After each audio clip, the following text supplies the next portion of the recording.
Здравейте, приятелчета! Днес ще ви покажа тая пасарелка, защото на Варната област, Сетен квартал, кой да искаш. Разбираш ли, сега ще ползвам асансьора, защото не мога да използвам стъпалата, нали? Аз съм воден инвалид, такъв разбираш ли. Не че къде. Вижте колко е мръсно.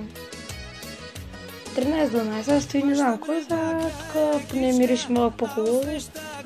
Ще видите, после ще вляза в един асансьор, който пред канцеле.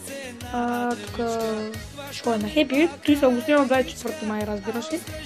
И сега чак правя аудиото на 2 юни. Сега разбудваме за съседен асансьор, ето прекрасна гледка. И отпращаме към другия асансьор, който се намира в края.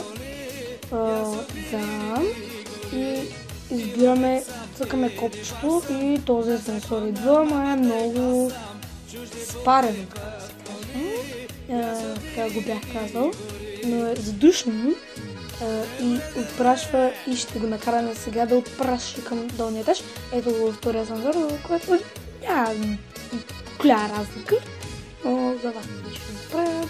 Ето тук миг за затваряне на врати. Сега ще видите как се слиза надолу, победоносно. Прашвам нагоре, победоносно казвам.